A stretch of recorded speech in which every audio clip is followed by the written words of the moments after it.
So for lesson 16B, in the next preview assignment in the next class, you will need to be able to read stacked column graphs and calculate weighted averages.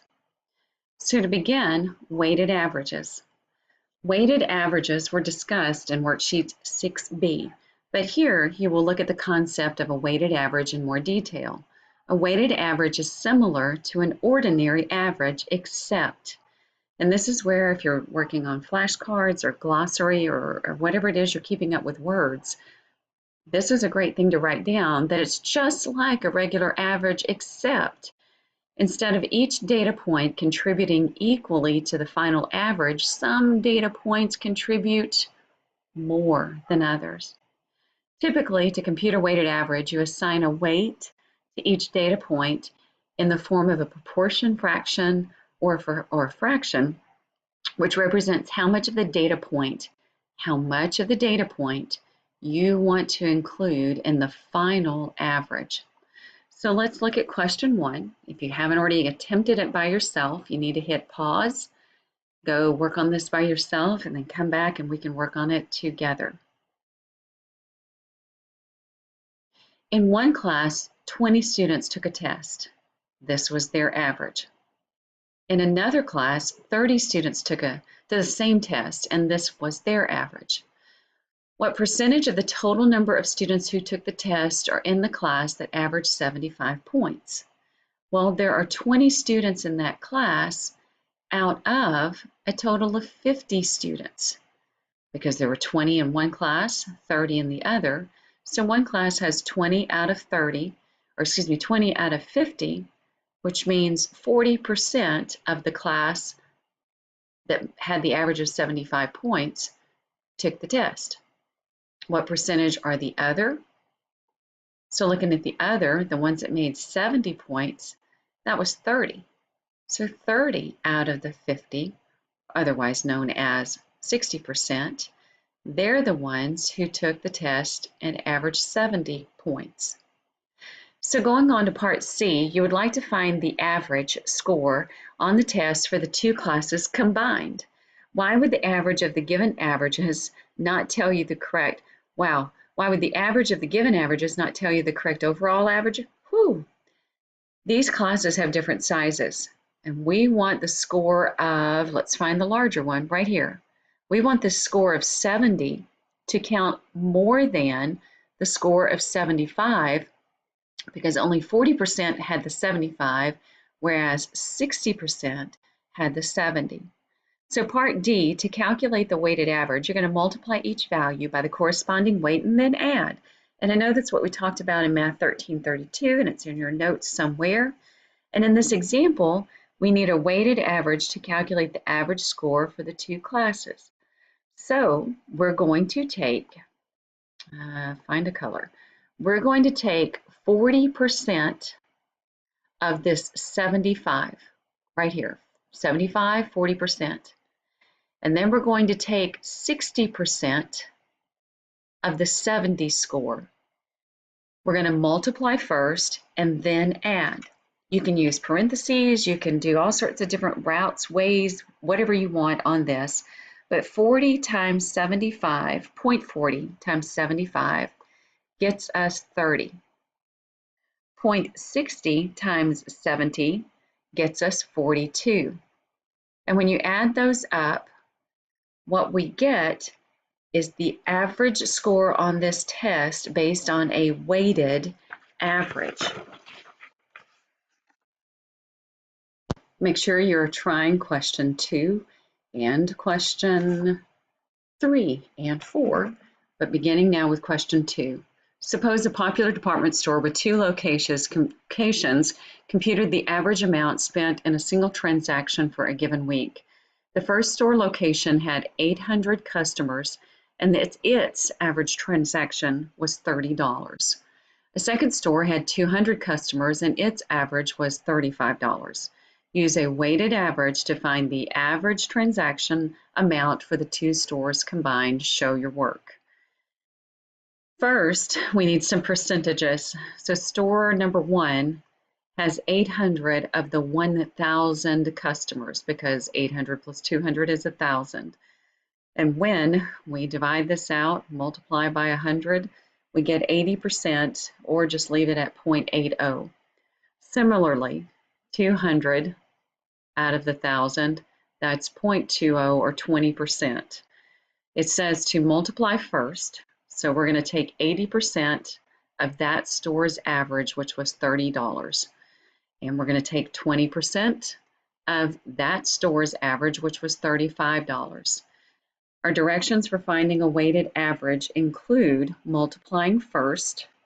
So I've got 0.8 times 30, I'm getting 24, so that one's going to bring $24 to the table. And then 20%, 0.2 times the 35, I get 7. So that average for that store with only 200s just brings $7 to the table. And so together we get an average transaction for both stores as being $31. The next part of this lesson, we notice stacked column graphs. The following graph shows data from a 2010 observational study. We need to highlight that word, observational study. The study focused on IQ, 8-year-old children, Georgia, and they're on the autism spectrum disorder.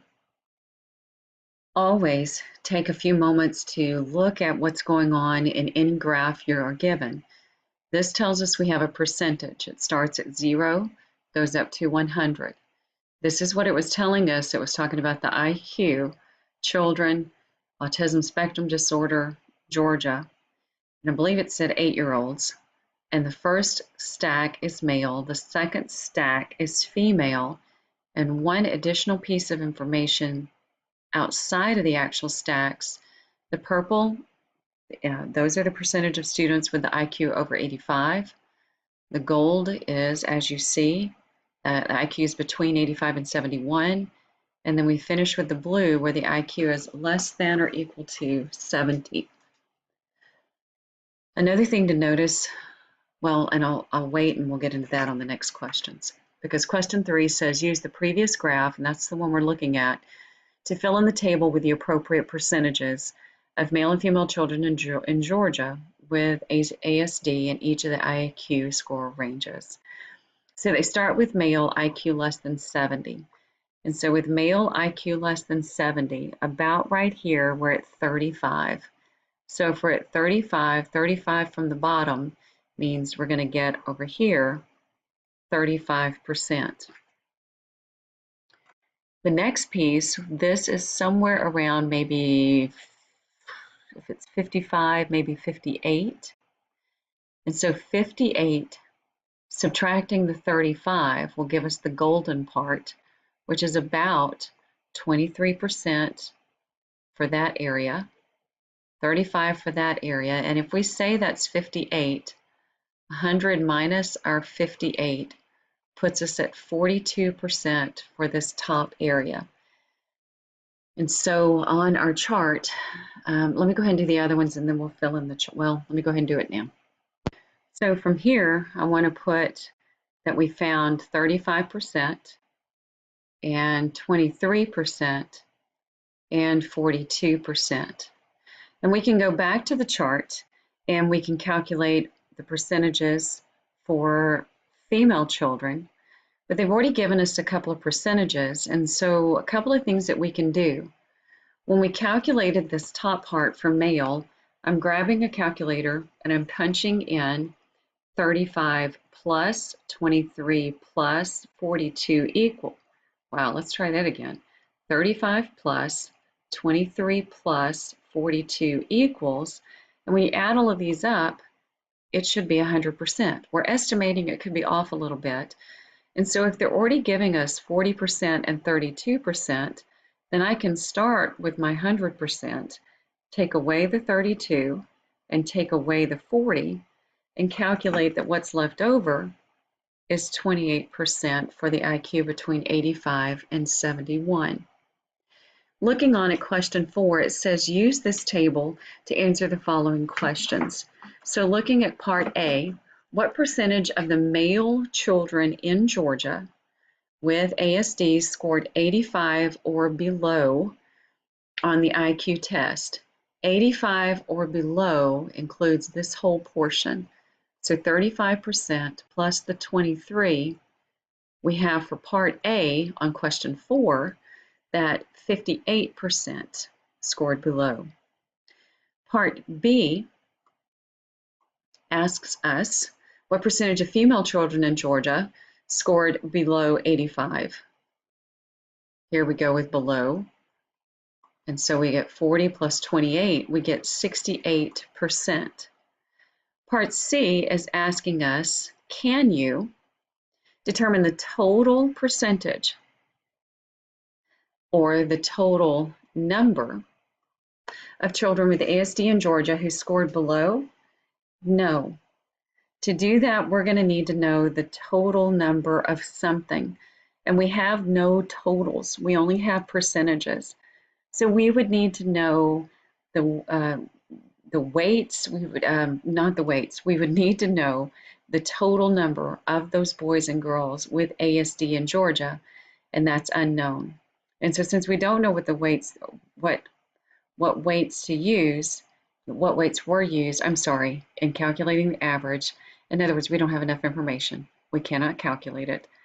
We're done. This is lesson 16B. You need to look at the syllabus, see if you've got more to do. If you do, keep going. If you don't, celebrate and move on. Bye-bye.